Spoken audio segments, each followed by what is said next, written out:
Back to another my new vlog video. আশা করি সকলে ভালো আছে।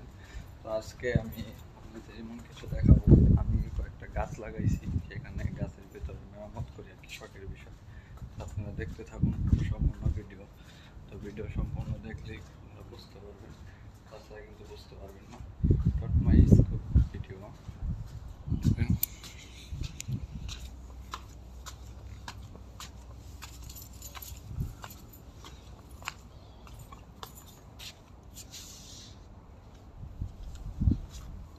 তো এখন আমি গাছের ভেতরে পানি দেবো, অনেক গরম।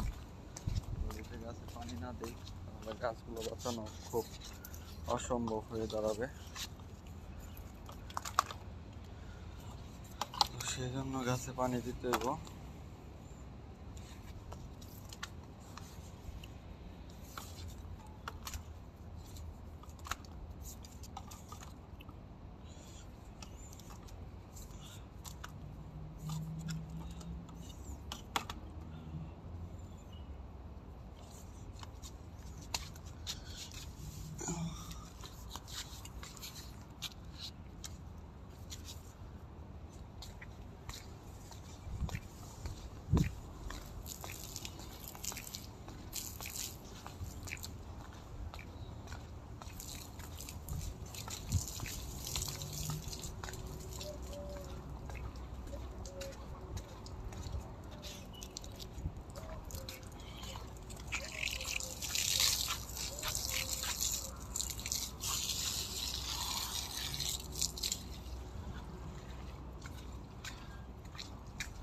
অনেকদিন ধরে গরমের কারণে খেমায় যাওয়া হয় না, তো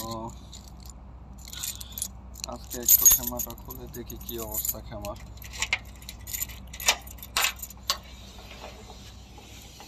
ও মাই গড, কি গরম!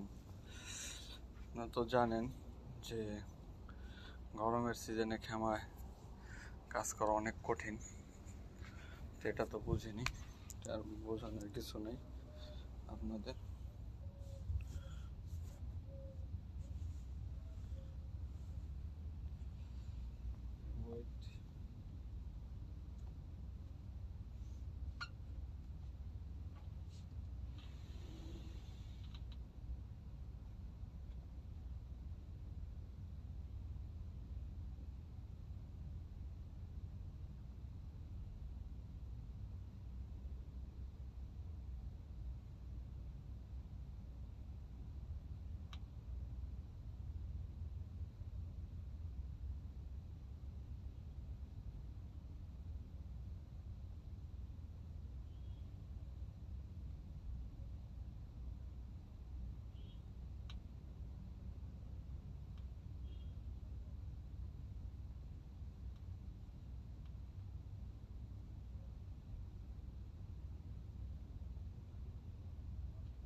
আমার ভিডিও আগ্রহী হতে ইচ্ছুক।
গরমের কারণে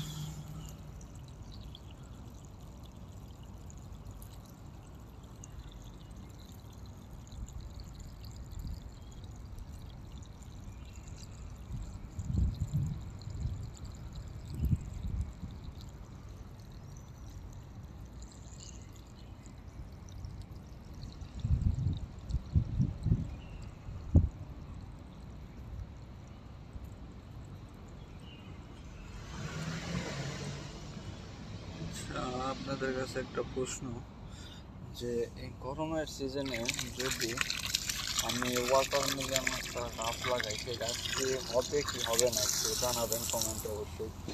কারণ আগের বার লাগাইছিলাম কিন্তু গাছ হয় কিন্তু আপনার ফল আসে না বা ফুল আসে না, বুঝছেন? তো এটা কি পরিচর্যা করলে আসতে পারে একটু জানাবেন।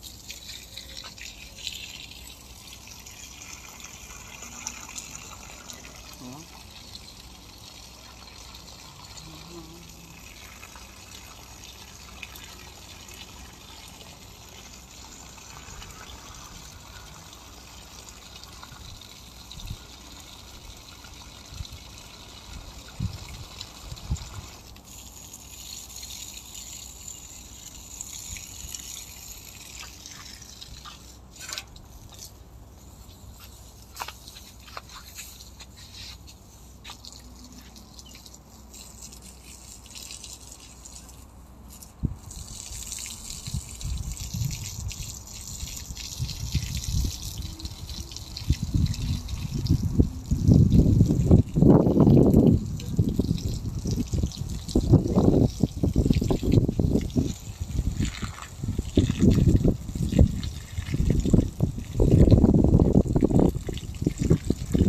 ওয়াও, গরমের পাশাপাশি হালকা বাতাস।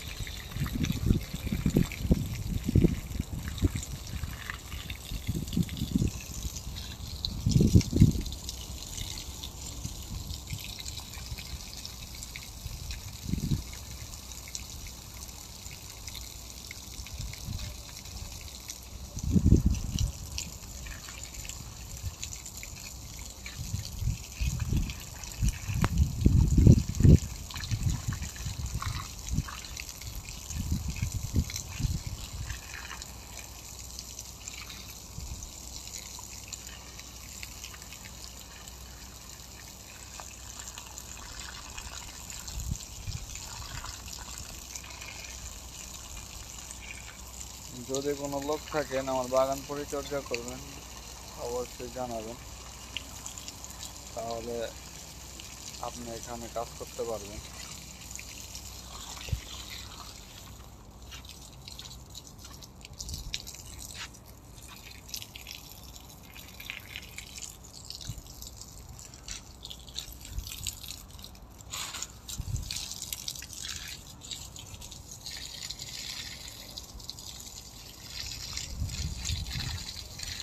এটা দেখতেছেন খেজুর গাছ, অনেক খেজুর ধরে। যে এটা সকাল সকাল খেয়ে থাকি। খেজুরটা অনেক মিষ্টি জাতীয়, ভালোই লাগে।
আমরা বাংলাদেশে বলি তাল গাছ, এটা ঠিক তাল গাছের মতোই কিন্তু এটা তাল গাছ না, ঠিক আছে? এটা এই দেশের মানে একটা সৌন্দর্যের জন্য গাছগুলো লাগানো হয়। তো গাছগুলো আসলে অনেক সুন্দর।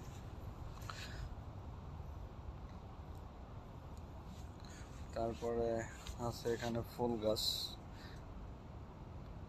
বেলি ফুল, তারপর আছে জৈতন গাছ, তারপরে খেজুর, দেখতে পাচ্ছেন। আসলে মেরামত না করলে গাছ বাঁচানো খুব কঠিন, কারণ যে পরিস্থিতি, যে গরম, এত গরমে গাছ বাঁচানো অনেক কষ্টকর। লাজিম 2 বেলা পানি না দিলে গাছ বাঁচানো অনেক কষ্টদায়ক হয়ে গেল। আসলে এটি শখের অনেক, মানে শখের বিষয়ে পরিচর্যা করা তো ভালোই লাগে। আসলে একটা গাছ যখনই বড় হয় বা আপনার মেরামত আপনার হাত দিয়ে যখন বড় হয় গাছগুলো, আপনি দেখতে পাচ্ছেন যে গাছে যখন ফুল আসে বা একটা ফল আসে, দেখতেই কিন্তু খুব ভালো লাগে। তো সেই জন্য পরিচর্যা করা আসলে আমার কাছে অনেক ভালো লাগে। গাছ গাছগাছালি অনেক সময় ভালো লাগে অনেক, মানে এটা বলে প্রকাশ করা যাবে চাইবো না। একটা বাসার ভিতরে আপনার বাগান মানে সৌন্দর্যের একটা বিষয়। শুধু গাছগাছালি আপনার এমনি কিছু না, মানে প্রকৃত সৌন্দর্য, বাড়ির সৌন্দর্য অনেক ভালো লাগে। আপনারা কি বলেন? যাদের গাছ অনেক প্রিয় বা অনেক ভালোবাসেন অবশ্যই কমেন্টে জানাবেন যে কে কে গাছকে অনেক ভালোবাসেন, বা আপনারা বাগান বাগান বা আপনাদের গাছের প্রতি অনেক ভালোবাসা আছে, অবশ্যই কমেন্টে জানাবেন।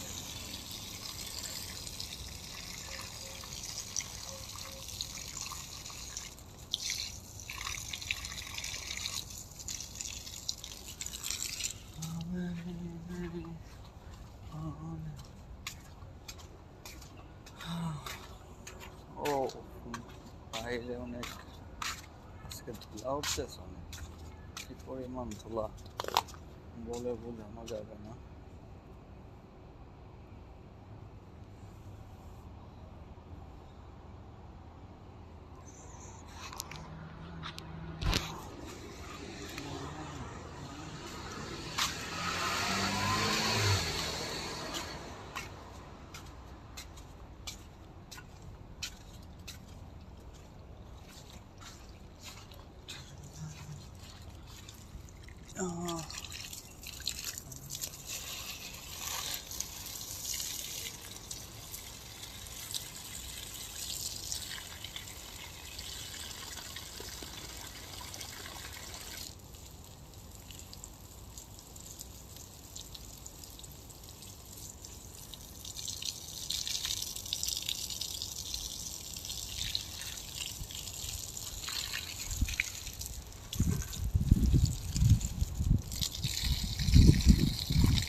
কি অবস্থা দেখতে পাচ্ছেন, বাতাসের গতিবেগে পানি বিদ্যুৎ চলে আসছে, পানি অনেক বাতাস।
বিকেল পেরিয়ে সন্ধ্যা চলে এসেছে।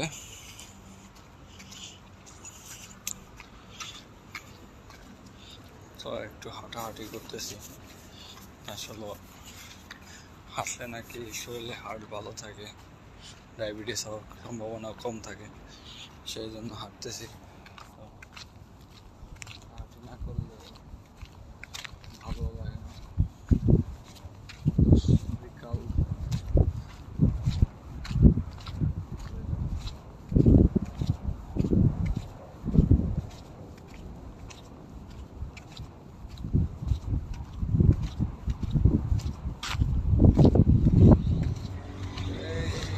ফ্লাইওভারটা দেখতেছেন, আমার মনে হয় কি এই ফ্লাইওভারটা বাংলাদেশে দিতে গেলে ম্যাক্সিমাম আপনার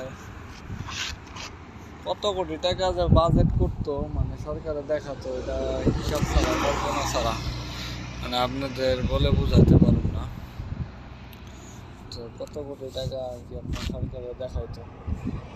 আসলে আমাদের বাংলাদেশের যে ব্যবস্থা, এটা আসলে বলে বোঝানো যাবে না। এই দেশের রোজগার দেখলেই শান্তি।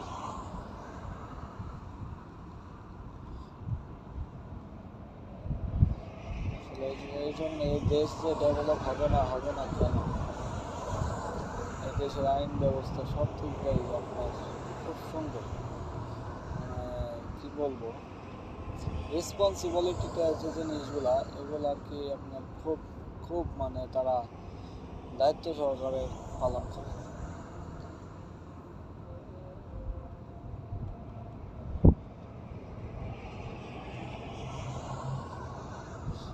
আর সামনে দিয়ে পুলিশের গাড়ি গেল। আমাদের বাংলাদেশগুলোতে এখন থামিয়ে কত প্রশ্ন, কত জোড়া করতে হবে। এদেশে সেই রকম সিস্টেম নাই। রাস্তার মাঝখানে খাড়া করা একজন হালটা করতেছে, তাকে জিজ্ঞেস করবো, এরকম না। দেশের সিস্টেম খুবই খুবই সুন্দর, খুব মানে এত ভালো লাগে এই দেশের কালচারগুলো, মানে বলার মতো না, খুব ভালো লাগে খুব। আসলে যারা প্রবাস থেকে বাড়ি যায় তারা অনেকে চিন্তা করে, বা 1 মাস 2 মাস থাকার পরে তারা আবার চিন্তা করে যে কবে বিদেশের মাটিতে পাড়া দেব, তাদের বাংলাদেশে ভালো লাগবে। কারণ তাদের বাংলাদেশে ভালো লাগবে কীভাবে? এক হইলে আপনার মনে করেন বাংলাদেশের কাঁচরা, বাংলাদেশে মানে কোনো দিকে মানে ফ্যাসিলিটি বা কোনো দিকে আপনার ভালো না, শান্তি নাই, মারামারি ঝগড়াঝাটি কত কিছু, তারপরে আইনের হয়রান্তরি, ঠিক আছে, পুলিশের হস্তনস্ত, মানে কত দিকে কত অশান্তি।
এদেশে কোনো এমপি, মন্ত্রী, ব্যারিস্টার কোনো কিছু খাওয়া নাই, সবার জন্য আইন সমান।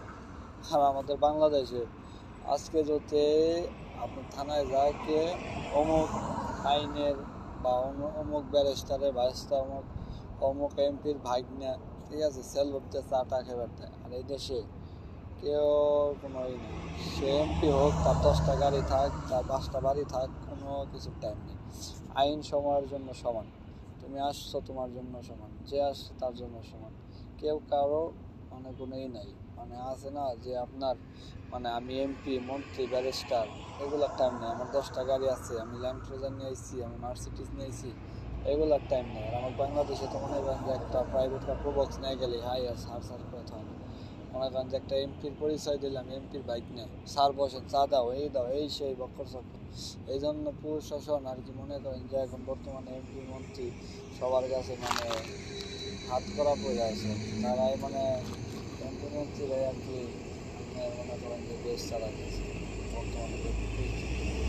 আইন থাকার না থাকার কথা, আপনারা কি বলেন?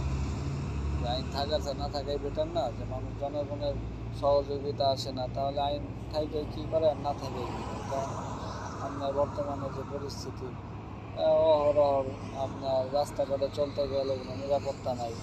আপনার ডাকাতি, চোর, সেন্সার, তারপরে আপনার কত কিছু হইতেছে।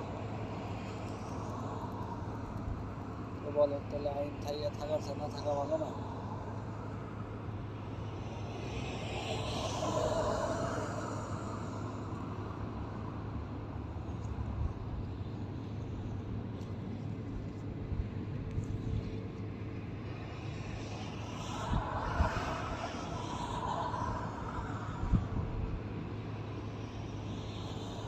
একটা মানুষ এখান দিয়ে চলাফেরা করলে কত নিরাপত্তা, কত সুন্দরভাবে চলাফেরা করতে পারে, কোনো ভয় ভীতি কোনো ডর কিচ্ছু নেই। খুব সুন্দরভাবে রিল্যাক্স নিঃশ্বাসীভাবে হাঁটতেছে, কোনোই নাই ভয় ভীতি কিচ্ছু নাই। আর আমার বাংলাদেশে রাত 10টার পরে তো আপনি চলাফেরা করতে গেলে খুব ভয় লাগে, কে ধরবো, কে মারবো, কাটবো, ঠিক আছে, কে চিন্তাই করবো, মানে কত দিকে কত অসুবিধা।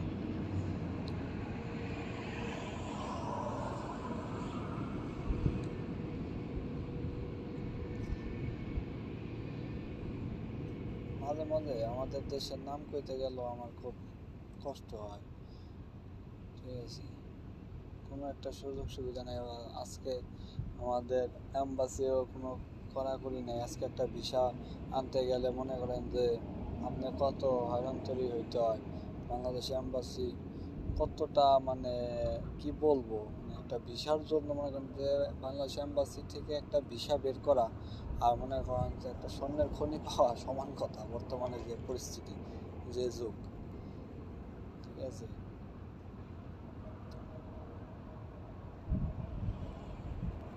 আজকে ফিলিপাইনি, তারপরে আপনার ইন্ডিয়া, ইন্দোনেশিয়া, এদের দেখেন এদের অ্যাম্বাসি থেকে তো ওরা মিডল রাষ্ট্রে যারা থাকে তারা খুব সহজেই আপনার ভিসা প্রসেসিং করে, খুব সহজে ভিসা বের করে নিয়ে আসে, কোনো মানে হয়রান্তরি হতে হয় না। আর আমাদের বাংলাদেশ অ্যাম্বাসি থেকে একটা ভিসা বের করতে হইলে পুরো 14 গোষ্ঠীর মনে করেন যে হয়রান্তরি হইতে হয়, ঠিক আছে। সেই জন্য তারা বাঙালি ভিসা বের করা মানে করতে চায় না, ঠিক আছে। সেই জন্য বাঙালিরা ভিসাও পায় না, আর বাঙালিরা আসতে অসুবিধা হয়। 3 লাখ 4 লাখ টাকা 2 লাখ টাকা হয়ে যায়, আর ওদের আসতে খরচ হয় শুধুমাত্র 40 থেকে 50 হাজার টাকা বাংলা টাকা। তাহলে তাহলে ওদের ওদের ওদের ভিসা বের হবে না নাকি আমাদের ভিসা বের হবে, কোনটা? আজকে আমাদের ভিসা বের করতে গেলে কুয়েতের খরচ হয় আপনার মানে কুয়েতে থেকে বের করতে গেলে 600-1000 দিনের খরচ হয়ে যায়। আর আমাদের আর ইন্ডিয়ার যে ভিসা বের করতে হয় শুধুমাত্র 40 থেকে 50 টাকা লাগে। তাহলে ওদের ভিসা হবে না আমাদের ভিসা হবে, বলেন? খুব সহজে বের হয়। সেই জন্য আমাদের অ্যাম্বাসি এমন একটা মানে কি করবো, এই অ্যাম্বাসির জন্য আজকে অনেক প্রবাসী মনে করেন যে চোখের জল বোঝানো যাবে। অ্যাম্বাসিতে কোনো সুযোগ সুবিধা নাই। একটা বিপদ আপদে পড়লে, একটা প্রবাসী লিমিটেড যোদ্ধা প্রবাসী বিপদে পড়লে সেখানে অ্যাম্বাসি এগিয়ে আসে না, সে বলে যে তোমারটা তুমি দেখে নাও, তোমারটা তুমি বুঝে নাও। বলেন আর কি করবো? মানুষ কতটা মানে অসহায় হলে একটা অ্যাম্বাসির কাছে যায়, ঠিক আছে।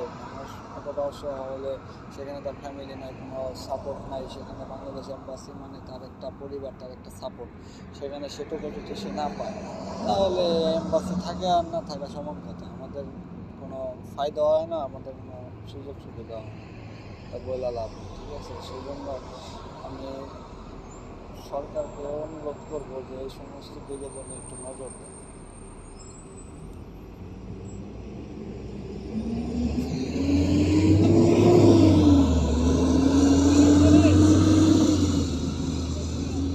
হ্যাঁ?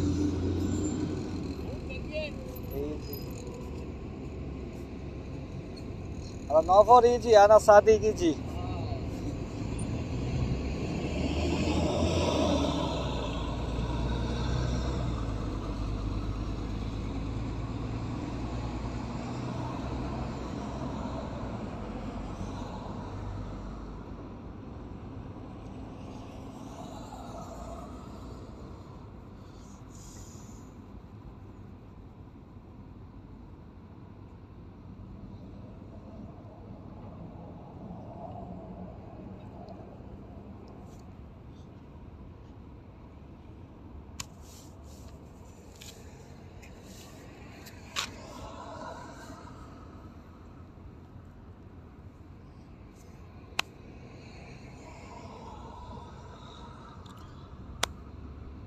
যাই হোক অনেকক্ষণ বাইরে বসেছিলাম, তো সন্ধ্যা হয়ে গেছে, দেখতেই পাচ্ছেন সব জায়গার লাইট জ্বালাই দেওয়া হয়েছে। তো এখন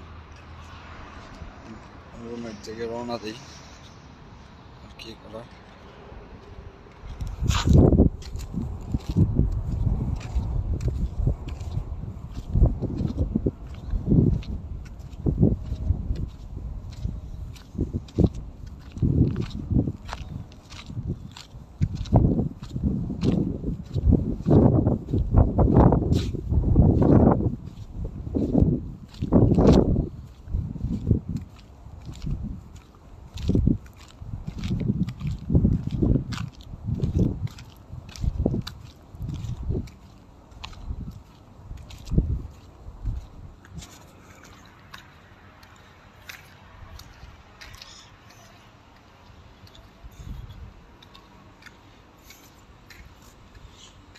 এখানে বিল্ডিং এর কাজ চলতেছে, মানে বিল্ডিং ছিল আগে, মানে এখন মানে এটারে আর কি মানে প্লাস্টার ভেঙে এটা মেরামত করতেছে আর কি।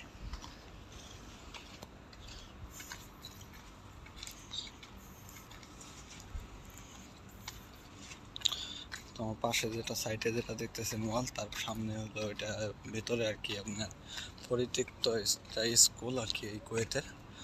তো এটা পরিত্যক্ত, মানে এখানে আগে পড়াশোনা বা স্কুল চালু ছিল, অনেক বছর যাবত এটা বন্ধ হয়ে রয়েছে। তো তার অন্য জায়গায় আর কি নতুন স্কুল করছে, তো এটা আর কি পরিত্যক্ত হয়ে রয়েছে অনেক দিন যাবত। তো দেখতে পাচ্ছেন এটা 1966 সাল, সরি হ্যাঁ 1966 সালে এটা আপনার ছিল, চালু হয়েছে। তারপরে হয়তো অনেক বছর চালু ছিল, তো আমি আসার পর থেকে আর কি বন্ধ দেখতেছি। তো এটা এই দেখি না, ওপেন দেখি নাই, সেই জন্য বললাম। কত সুন্দর বাতাস, কিন্তু বাতাসের সাথে সাথে গরম হাওয়া, উফ। ওই দেখেন ভেঙে চলে গেছে। তো এটা হলো আপনার পরিত্যক্ত স্কুল, অনেক বছর ধরে এটা চালু নেই।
পানি দেওয়া শেষ করে আসলাম। তো এখন এখন যাচ্ছি আর কি আপনার রুমে গিয়ে একটু রেস্ট করি। বাহিরে অনেক গরম, তো বাইরে থাকাটা অনেক কষ্টদায়ক হয়ে যায়। তো সেই জন্য রুমে যেতেছি। রুমে গিয়ে থাকি, আপনাদের সাথে কথাবার্তা বলি। তারপর রুমে গেলাম,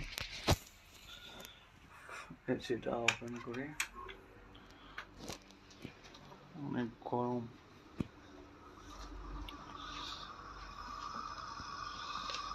গরম।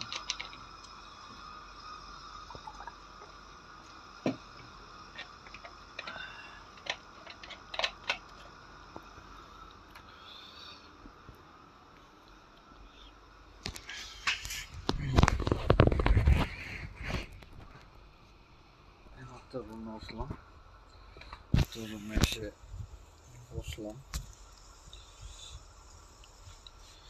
যে পরিমাণ গরম পড়ছে,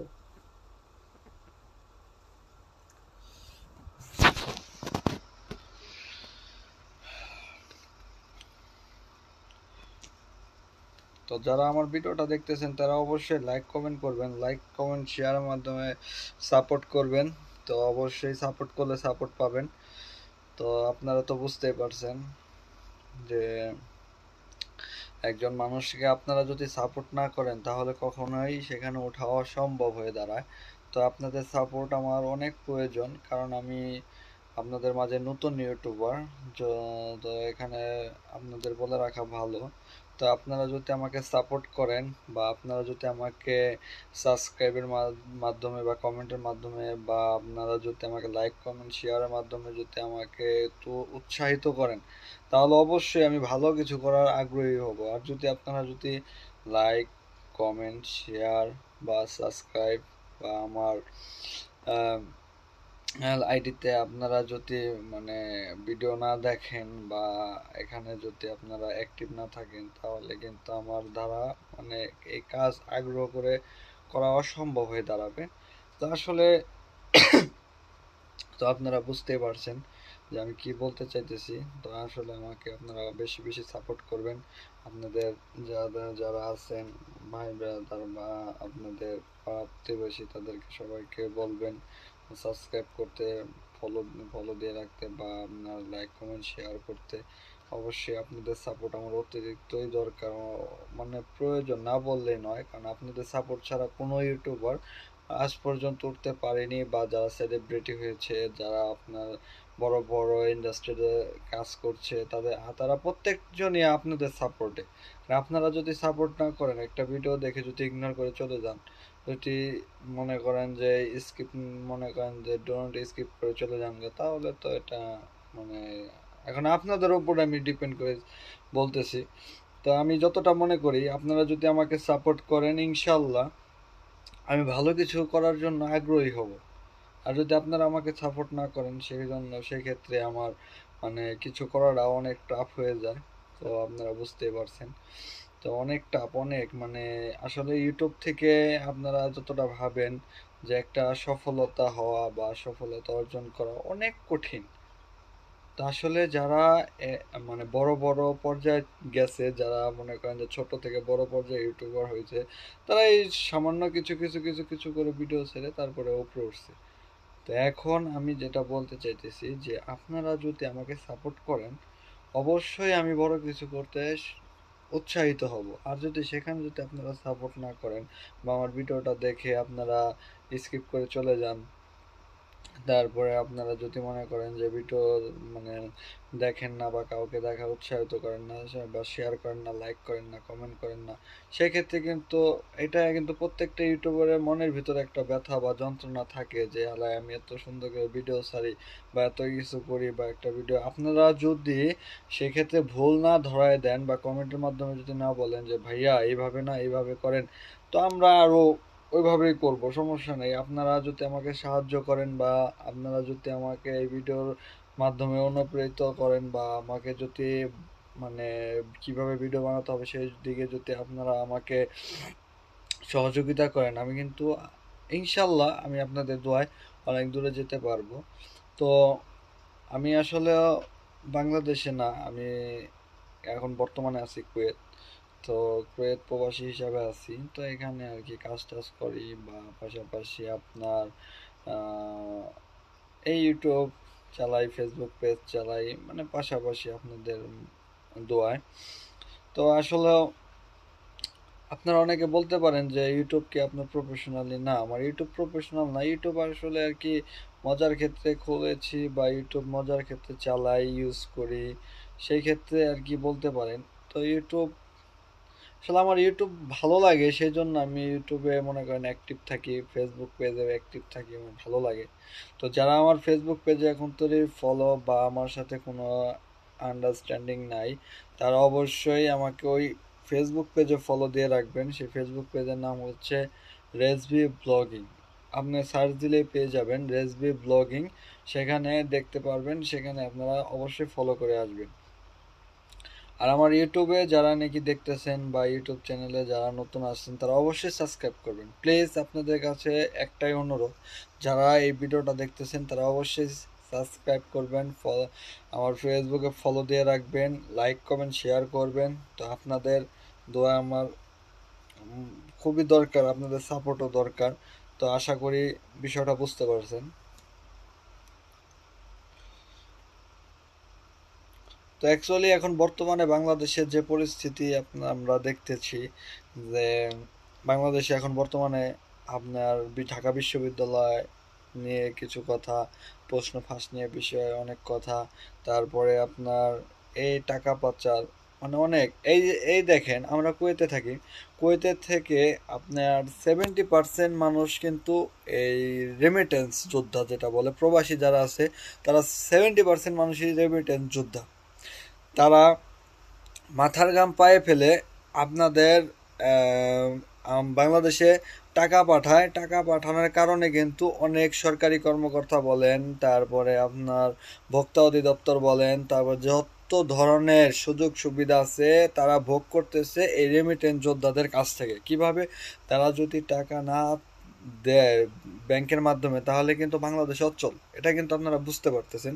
তো আসলে আমি যেটা বলতে চাইতেছি, আমাদের এই রেমিটেন্স যোদ্ধা যারা প্রবাসী ভাই ও বোনেরা আছেন, তারা অবশ্যই ব্যাংকের মাধ্যমে টাকা ছাড়ে, বা টাকা ছাড়ার কারণে কিন্তু বাংলাদেশ সচল আছে।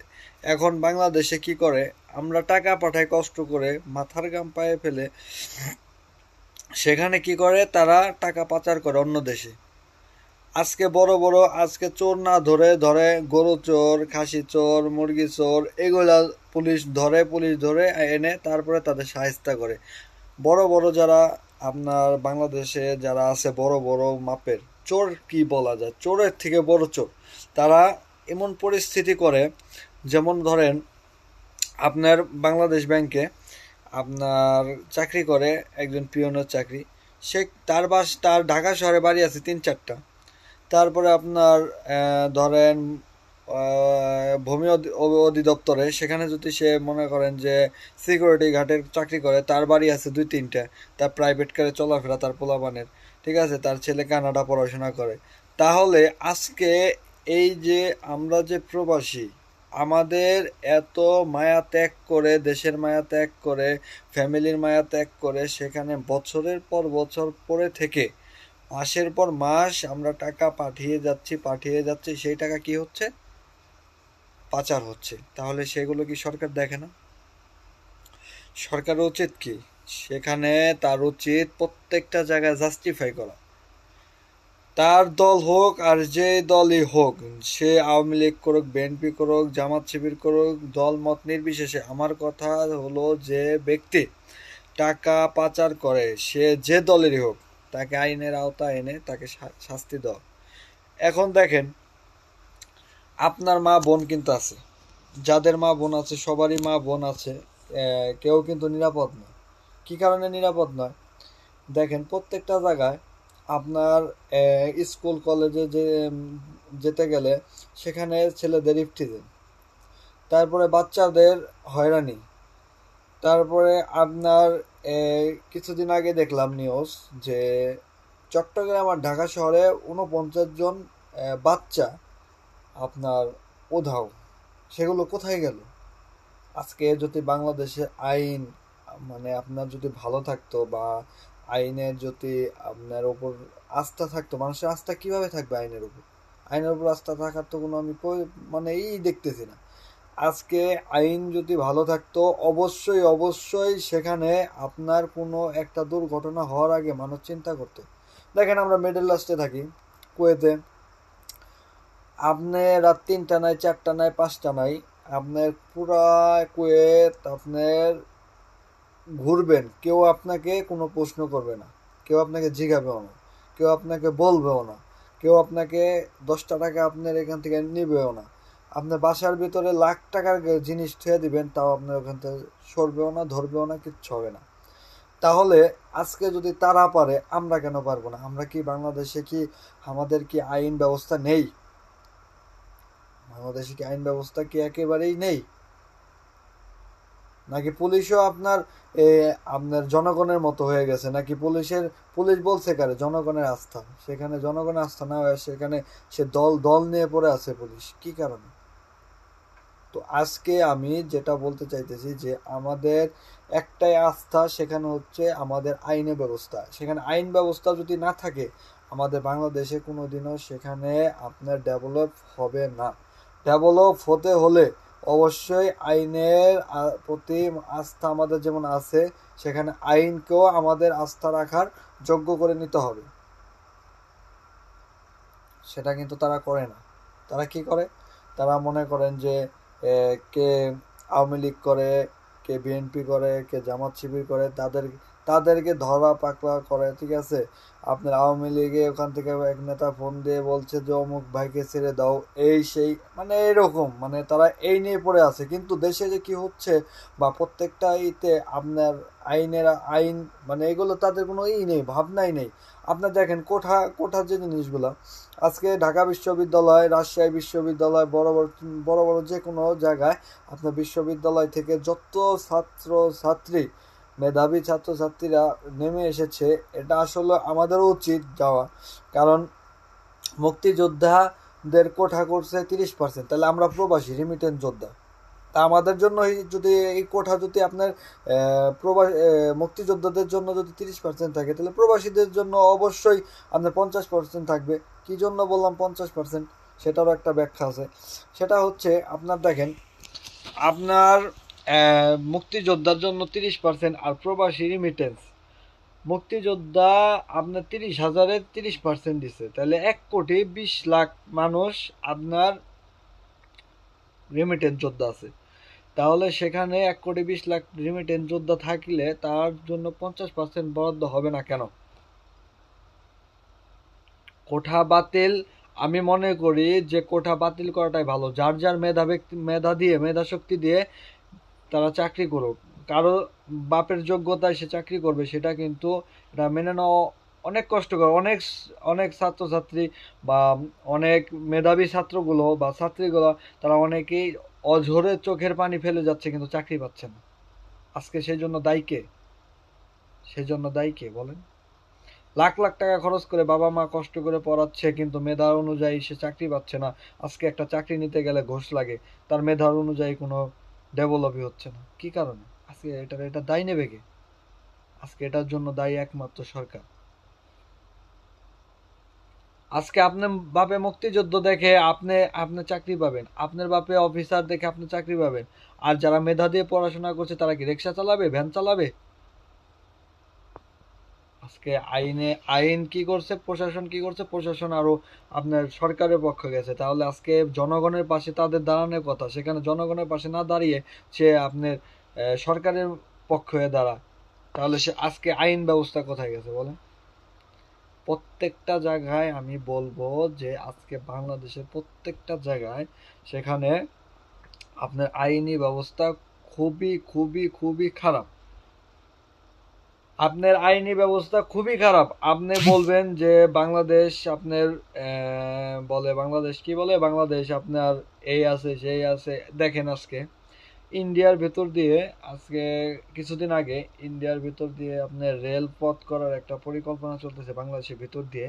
তো সেখানে বাংলাদেশের সরকার খাল কেটে কেমনে, মানে বলে না, খাল কেটে কুমির ডেকে আনলো। তো আজকে যে পরিস্থিতি হয়েছে ইন্ডিয়ার, মানে আপনার যা বোঝা গেল বাংলাদেশ ইন্ডিয়ার কাছে বিক্রি করে দিল, এটাই বোঝা গেল। তাহলে আজকে বাংলাদেশ আপনার তাদের হাতে এত জিম্মি হবে কেন বলেন? কি কি আমাদের ইন্ডিয়া কি সুযোগ সুবিধা দিতেছে? কোনো সুযোগ সুবিধা দিতেছে? কোনো কিছুই না। তো আজকে ইন্ডিয়ার কাছে আমরা দেশ বিক্রি করে দিতেছি, এরকম পরিস্থিতি হয়ে গেছে। তার তার শাসন ক্ষমতা রাখার জন্য সে আপনার চেয়ার গদি ছাড়বে না বলে সে মানে ইন্ডিয়ার প্রাইম মিনিস্টারের হাতে সে হাত মিলিয়ে কাজ করতেছে। এগুলা কি বলেন?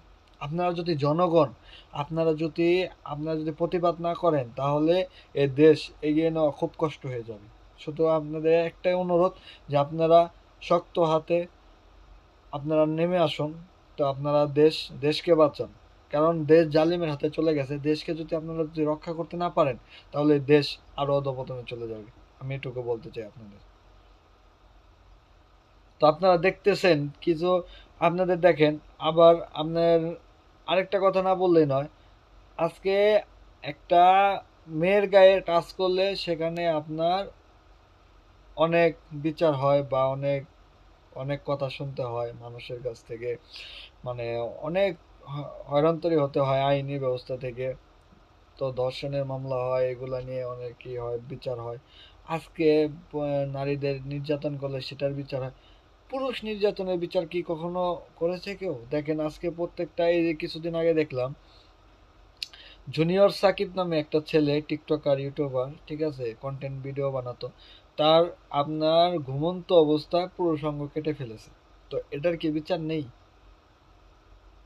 এটার কি বিচার নেই? তাহলে তারপরে দেখেন আপনার পুরুষ নির্যাতনের বিচার নেই, তাহলে আজকে নবী করিম সাল্লাল্লাহু আলাইহি সাল্লাম বলেছেন যে ঘুমন্ত স্বামীকে যদি সে চুম্বন করে তাহলে তার আহ, মানে সোয়াব সোয়াব হয় বা আপনার আমল নামায় নেকি নেকি আসে, ঠিক আছে। সেখানে কি হয়, আজকে ঘুমন্ত অবস্থায় তারা কি করে, তার পুরুষাঙ্গ কেটে ফেলে, তারপরে আপনার নির্যাতন করে, হাত পাও বেঁধে ফেলে, এগুলার কি বিচার হয় না?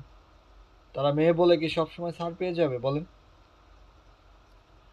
তো আমি আপনাদের কাছে একটাই প্রশ্ন রাখতে চাই যে যারা আমার ভিডিওটা দেখতেছেন তারা অবশ্যই সামাজিক মাধ্যমে, যোগাযোগ মাধ্যমে যেখানে যে যা পারেন সবাই শেয়ার করে দিবেন, মানুষকে দেখার সুযোগ করে দিবেন।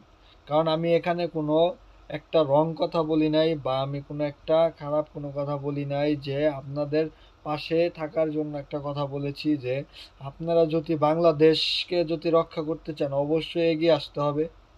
যদি আপনারা জনগণের পাশে যদি আপনারা যদি না থাকেন, আমি পুলিশকে বা আইনের ব্যবস্থাকে আমি বলতেছি যে আপনারা যদি মানে মানুষের পাশে না থাকেন, আপনার সাধারণ পাবলিকের পাশে না থাকেন, তাহলে কিন্তু এ দেশ রক্ষা করা অনেক কঠিন হয়ে যাবে। আপনারা যদি সরকারের পক্ষ নিয়ে কথা বলেন তাহলে দেশ কখনোই আপনার এই দুর্নীতিকে থামানো সম্ভব না। দুর্নীতিকে দমন করতে হলে আপনাদের সহযোগিতা অবশ্যই লাগবে। আপনাদের আইনি ব্যবস্থা যদি আপনারা কঠোর করতে পারেন বা আপনার সরকারের বিরুদ্ধে যদি আপনি মনে করেন অ্যাকশন নিতে পারেন, তাহলে আমরা মনে করি এই দেশ অনেক দূরে এগিয়ে যাবে। তো আমি পরিশেষ যে কথা বলতে চাই যে আপনারা যারা আমার মনে করেন ভিডিওটা দেখতেছেন তারা অবশ্যই ভিডিওটা আপনারা শেয়ার করবেন, মানুষকে দেখার সুযোগ করে দিবেন। কারণ আপনারা যদি সুযোগ করে দেন দেখার, তাহলে অনেকে দেখে উৎসাহিত হবে বা তারা আসতে মনে করেন একটু সাহস পাবে মনের ভেতরে যে আমাদের দেশকে তো অবশ্যই রক্ষা করতে হবে, ঠিক আছে। তো আজকে যে আমরা দেখেন আমরা রেমিটেন্স যোদ্ধা, তো যারা প্রবাসী ভাই ও বোনেরা আছেন, যারা আমার ভিডিওটা দেখতেছেন, তাদেরকে আমি সেলুট জানাই। আমি একজন প্রবাসী। তো আসলে প্রবাসী হয়ে প্রবাসীর দুঃখ বোঝে, প্রবাসী না হলে প্রবাসীর দুঃখ বোঝা খুবই কষ্টকর। তো আপনারা জানেন যে আসলে একজন প্রবাসীর ভিতরে কতটা কষ্ট থাকলে সে বিদেশে আসে, তো প্রবাসে পাড়ি দেয়। তো বিদেশে পাড়ি দেওয়া অনেক কষ্ট, যারা থাকেন তারা অবশ্যই জানেন বিদেশ কি জিনিস। যারা এখনো আসেন নাই, এখন যারা আছেন সরকারি বা কর্মকর্তা, তারা অবশ্যই ফ্যামিলি নিয়ে ভালো আছেন। দেখেন তাদের থেকে বড় কষ্ট হয় প্রবাসী যারা আছেন, প্রবাসী উদ্দেশ্যে বলি, তারা অনেক কষ্ট করে, অনেক। আপনারা নিজের চোখে না দেখলে কখনো বুঝতে পারবেন না। এই সকাল 3টার সময় আপনার ফজর 3টা বা 3:45 আপনার প্রত্যেকটা প্রবাসী উঠে ফ্রেশ হয়ে তারপরে ডিউটিতে যায়, আসে কয়টায়? রাত 10টায়, 8টায়, 9টায়, এই সময় আসে। তাহলে দেখেন কি জীবন তাদের। তো একটা বার চিন্তা করে দেখেন, তাদের তাদের কথাটা ভেবে অন্তত দেশকে রক্ষা করেন। আমরা যেভাবে কষ্ট করি তাদেরকে, তাদের জন্য কোনো সুযোগ সুবিধা আছে? নেই। কি সুযোগ সুবিধা আছে? রেমিটেন্স যোদ্ধা হয়ে বছরের পর বছর পড়ে থাকে, 30 বছর 35 বছর পড়ে থাকে, তারপর দেশে যে কি করে? তারা কিচ্ছু করতে পারে না, ল্যাপস হয়ে পড়ে থাকে। তাদের পাশে কি কেউ, সরকার কি একটা বার নজর দিয়েছে? দেয় নাই। আজকে সরকারি চাকরি করলে কি করে? 30 বছর চাকরি করলে তাদের পেনশন চালু করছে। আজকে যারা প্রবাস থেকে দেশে চলে যায় 20 বছর, 15 বছর, 18 বছর পরে, তারা কি করবে? তাদের জন্য সরকার কোনো ব্যবস্থা করে রাখছে? রাখেনি। তাহলে আমরা যে দেশকে বাঁচানোর জন্য এখানে প্রবাসে পড়ে রয়েছি, রেমিটেন্স পাঠাচ্ছি, তাদেরকে আমরা, আমাদের টাকায় তার দেশ সচল হচ্ছে, সেখানে আমাদেরই কোনো ভূমিকা নেই। আছে তাদের সরকারি কর্মকর্তা, তারপরে আপনার যারা ব্যাংকে কাজ করে তাদের তাদের পেনশনের ব্যবস্থা আছে। আজকে কি আমাদের রেমিটেন্স যোদ্ধাদের কোনো পেনশনের ব্যবস্থা করছে? বা কোনো একটা মানে সুযোগ সুবিধা দিছে, এরকম কোনো কিছু আছে? নেই। তো অবশ্যই আমার ভিডিওটা যারা দেখতেছেন তারা অবশ্যই লাইক কমেন্ট শেয়ার করবেন, বেশি বেশি শেয়ার করবেন, সবাইকে দেখার সুযোগ করে দেবেন। তো আসলে আমার মানে আমি ভাষা হারিয়ে ফেলছি, মানে কি বলবো, আমি আর কিছু বলার নেই যে পরিস্থিতি বাংলাদেশের। তো এখান থেকে দেখলে মানে খুব কষ্ট হয় আসলে, যারা যখন নেটে ঢুকি বা ফেসবুকে যখন দেখি যে মানুষের উপর অনেক নির্যাতন, অনেক অত্যাচার, অনেক জুলুম হচ্ছে, তখন আসলে নিজেকে ধরে রাখাটা অনেক কষ্ট হয়ে যায়। আসলে আপনারা যারাই থাকেন বিদেশের বাড়িতে তারা অবশ্যই বুঝেন যে কতটা পাথর চাপা দিয়ে বুকের ভেতরে রেখে তারপরে বিদেশে পড়ে থাকে বছরের পর বছর, বাচ্চা, ছেলে মেয়ে সব, ফ্যামিলি সব পরিত্যাগ করে এখানে পড়ে থাকে। আসলে তাদের কষ্টটা কেউ বোঝে না, একমাত্র প্রবাসী ছাড়া। আজকে প্রবাস থেকে আপনি দেশে যাবেন, বাপ মা বা ভাই বোন বলেন, সবাই যাকে যেই বলেন, যে বলবে, প্রথমে বলবে কয় মাসের ছুটি নিয়ে আসছো, কতদিন পরে যাবা, 1 মাস যাইতে না যাইতে কবে যাইবা। তাহলে বুঝেন কতটা কষ্ট বেদনা। কেউ বলে না যে যদি অ্যাবিলিটি থাকে আর যেতে হবে না, সেই কথা কেউ বলে না। সবাই বলে কয় মাসের ছুটি নিয়ে আসছো, কবে যাবা। আসলে কি ভাই, প্রবাসে যারা থাকে মনে করে টাকা আর টাকা, টাকার গাছ লাগাই হয়েছে প্রবাসে। আসলে এটা মানে কি বললাম, বোঝাইতে পারলাম না আমি আপনার। অনেক ফ্যামিলি আছে আপনার, মনে করেন যে ফ্যামিলির কারণে অনেক প্রবাসীর জীবন ধ্বংস হয়ে গেছে। সব ফ্যামিলিতে টাকা দিয়ে আজকে সে নিঃস্বহারা, অনেক অনেক অনেক এরকম আছে। তো এটা বলে বোঝানো যাবে না। তো অ্যাকচুয়ালি আসলে আমার কি বলবো, আমি কোনো কিছু ভেবে পাচ্ছি না আসলে কি বলবো আসলে, কি বলবো। যাই হোক, আপনাদের সাপোর্টে আমার ইনশাল্লাহ আমি অনেক দূর এগিয়ে যাব।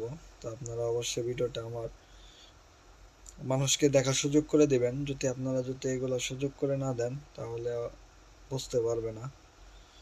তো আসলে এটা মানে অনেক কষ্টদায়ক বিষয়। আজকে ফেসবুকে কয়েকদিন ধরে যাবত দেখতেছি এই কোঠা নিয়ে বা ঢাকা বিশ্ববিদ্যালয়ের দিন রাত 24 ঘন্টা আমাদের ভাই বোনেরা অনেক চেষ্টা করতেছে কোঠা বাতিলের জন্য, কিন্তু তাদের জানি না তারা কত দূর এগিয়ে যেতে পারবে। কিন্তু আমি কয়েকটা নিউজ দেখলাম, কয়েকটি নিউজ দেখার পর খুব কষ্ট লাগলো যে ছাত্রছাত্রীদের ওপর গুলি নিক্ষেপ করেছে পুলিশ বাহিনী। তো সেখানে তাদের এই এই কাজটা করা অবশ্য ঠিক হয়নি। তাদেরই ভাই বোন, সে স্টুডেন্ট, পড়াশোনা করতেছে, তাদেরও ছেলে মেয়ে আছে, তারাও এখানে শিক্ষার্থী হবে বা পড়াশোনা করবে, তাদেরও উচিত ছিল যে তাদের সাপোর্ট করা। কিন্তু সেখানে তাদের সাপোর্ট না করে তারা উল্টো কি রিয়াকশন করছে, যে ছাত্রদের ওপর গুলি করছে। তাহলে কতটা অমানবিক বা অমানসিকতা বা আপনার নিকৃষ্ট হলে মানুষ এই কাজ করতে পারে, একটাবার কি কল্পনা করা যায় বা চিন্তা করা যায় বলেন? আসলে এগুলা ভাবলে অনেক কিছু। আপনারা প্রতিবাদ করেন, আমি একটাই কথা বলবো, আপনারা প্রতিবাদ করেন। প্রতিবাদ করলে অবশ্যই অবশ্যই অবশ্যই এটাকে আপনার কিছু একটা করা যাবে। যদি প্রতিবাদ না করেন, ঘরে বসে যদি আপনারা এক একজন এক এক পদের এক এক রকমের লেকচার দিয়ে বলেন যে আমরা আছি, আমরা অমুক করব তমুক করব, তাহলে তো এটা আসলে সম্ভব না। দেখেন আজকে উম, আপনার লন্ডন থেকে তারেক রহমান যখন দেখছে বিষয়টা, যে আপনার কোটা বাতিল নিয়ে যে কাহিনীগুলো, তো সেখানে দেখার পর সে কিন্তু একই মতামত দিয়েছে যে অবশ্যই কোটা বাতিল করা উচিত। তো অবশ্যই কোটা বাতিল করা উচিত সে পর্যন্ত বলেছে। তাহলে প্রধানমন্ত্রীর সেখানে সমস্যা কি কোটা বাতিল করতে? কোটা বাতিল করতে তার সমস্যা কি? এমপি মন্ত্রীদের সমস্যা কি কোটা বাতিল করতে? তাদের বাচ্চা কাচ্চারা পড়াশোনা করবে না, তাদের বাচ্চা কাচ্চারা ডান্স ক্লাবে যাবে, নাইট ক্লাবে যাবে, তারপরে যে নাচানাচি করবে, তারপরে সেখানে মাস্তি করবে, আর পরীক্ষার সময় কোনো পরীক্ষা দিবে না, টাকা দিয়ে ঘুষ দিয়ে সে আহ, আপনার বড় বড় এমবিবিএস ডাক্তার হবে, তারপরে আপনার উকিল হবে, ব্যারিস্টার হবে, তারপরে আপনার বড় বড় ব্যাংকে জব করবে। যারা মেধা নিয়ে কাজ করতেছে, মেধা নিয়ে পড়তেছে, যারা গাম মাথার গাম পায়ে ফেলে বাচ্চাদের পড়াচ্ছে, তাদের জীবন কি হবে? তাদের ভবিষ্যৎ কি হবে? একটাবার ভাবেন। তাহলে একটাবার ভাবেন তাদের পড়াশোনা, তাহলে পড়াশোনা মান রইল কই? তাছাড়া পড়াশোনা না করে তো তাহলে টাকা ইনকাম করাই ভালো। টাকা ইনকাম করে তারপরে নিজের লাইফ সেটেল করা, এটাই তো ভালো। তাহলে তাহলে পড়াশোনার মান রইল কোনে? আজকে দেখেন বিবিএ পাস করে সে ঢাকা শহরে রিক্সা চালাচ্ছে। আজকে আপনার অনার্স কমপ্লিট করে সে আপনার হোটেল লাইনে আপনার জব করতেছে।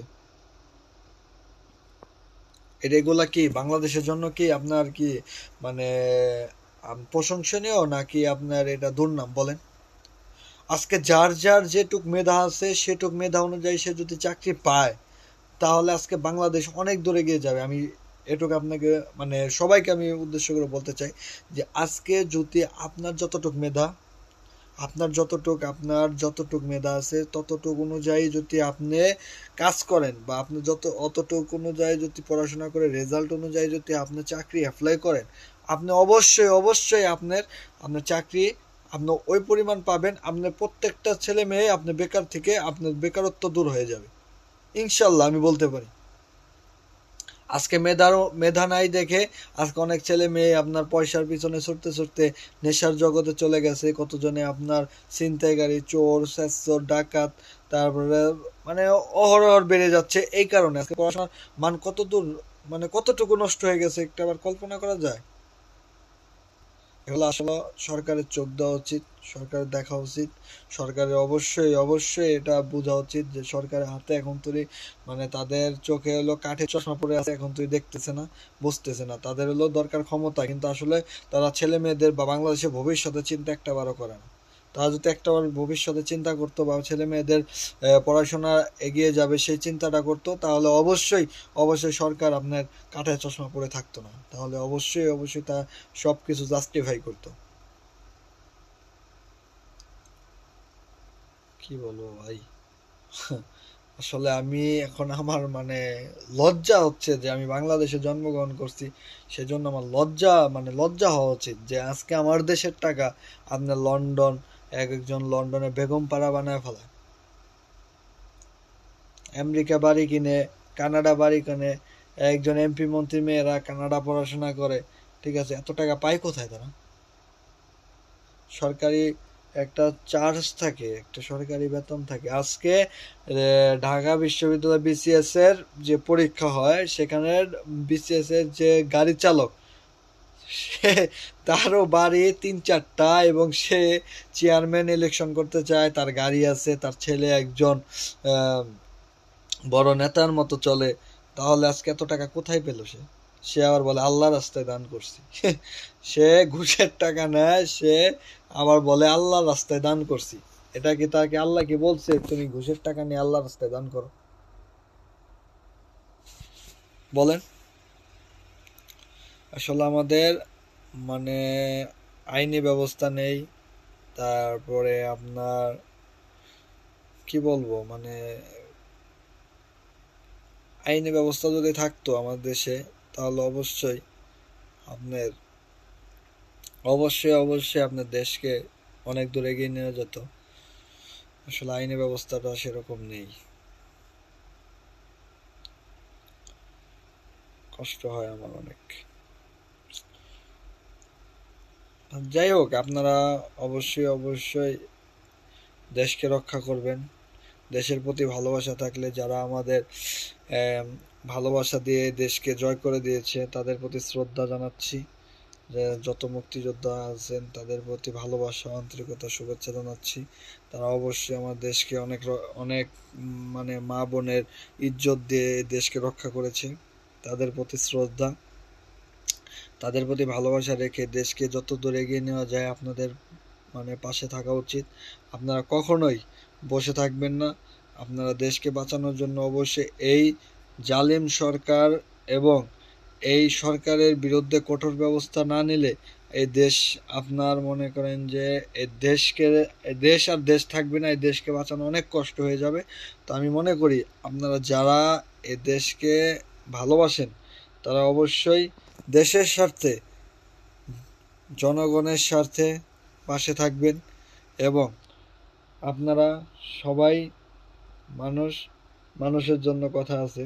তো আপনারা সবাই চোখ কান খোলা রেখে আপনি এই জালেম সরকারকে প্রত্যাহার করে, আইনের ওপর আস্থা না রেখে জনগণের সাথে একত্রিত হয়ে এ দেশকে আমাদের রক্ষা করতে হবে। তো সবাই বসে না থেকে সবাই বের হয়ে আমাদের এই কোঠা আন্দোলনে যোগ দেওয়া উচিত। যারা আছেন ভাই বোন, সবার সাথে একত্রিত হয়ে আমাদের এই কোঠা আন্দোলনকে যুক্ত করা সম্ভব। যদি আপনারা পাশে না থাকেন তাহলে কখনোই সম্ভব না। তো আসলে অনেক কথাই বলে ফেলেছি। তো আসলে কথার ভিতরে অনেক ভুল ত্রুটি হতে পারে। তো আসলে বলে বোঝানো যাবে না। মানে আসলে দেশের প্রতি একটু ভালোবাসা, মায়া মহব্বত বা আবেগহীন থাকলে যেরকম হয় সেরকমই। তো আমার দেশের প্রতি অনেক ভালোবাসা আছে দেখে আমি এই কথাগুলো বললাম। তো আসলে দেশ তো আমার একার না, দেশ তো সবারই। যারা মনে করেন যে বাংলাদেশের যত নাগরিক আছেন, যারা আছেন সবারই। তো এই কারণে বলতেছি যে আমাদের দেশকে আপনি ডেভেলপ করার চিন্তা করেন। আজকে আমরা বছরের পর বছর আমরা পড়ে থাকি বিদেশের মাটিতে। তো বিদেশের মাটিতে পড়ে থাকি সেই কারণেই যে আজকে বাংলাদেশে এত ব্যবস্থা থাকতো, আজকে আমরা প্রবাসের মাটিতে পড়ে থাকি। দেখেন আমাদের ফ্যাক্টরি আছে, এদেশে থেকে আমরা কত ডেভেলপ হতে পারতাম। বাংলাদেশে ফ্যাক্টরি আছে, গার্মেন্টস আছে, তারপরে আপনার শিল্প খাত আছে, তারপরে আপনার কত ধরনের লাইন আছে। সেখানে কি স্যালারি কম, যার যতটুকু প্রাপ্য সেই স্যালারিটুকু সে পায় না। আজকে মনে করেন যে আপনার গার্মেন্টস লাইনে সর্বনিম্ন বেতন দেয় কত, 8 থেকে 9 হাজার টাকা। তার থাকা খাওয়াই চলে যায় আপনার 5 হাজার টাকা, থাকে 3 হাজার টাকা। আর ঢাকা শহরে যদি আপনার 8-9 হাজার 10 হাজার টাকা দেয়, ঢাকা শহরে একটা বাসা নিয়ে থাকতে গেলে আপনার কত টাকা খরচ হতে পারে বা খাওয়ায় কত টাকা খরচ হতে পারে, যারা থাকেন তারা তো অবশ্যই জানেন। সিলেটের চা বাগানে, মৌলভীবাজারের চা বাগানে সেখানে বেতন দেয় 170 টাকা। আজকে 170 টাকা বেতনে কি কোনো মানুষ থাকতে পারে বা চাকরি করে তার জীবিকা নির্বাহ করতে পারে? একটা ফ্যামিলি চালানো কি সম্ভব বলেন? এগুলা কি সরকার চোখে দেখে না? আজকে কত দিকে মানুষ কতটা লাঞ্ছিত, কত মা বোনের ইজ্জত নষ্ট হচ্ছে, কত ভাই বোনের জীবন মানে চলে যাইতেছে, এদিকে কোনো খেয়াল নেই। আজকে আইনি ব্যবস্থা যদি থাকতো যে ধর্ষণ মামলার ফাঁসি, মৃত্যুদণ্ডের জন্য ফাঁসি, সেই খবর কে রাখে?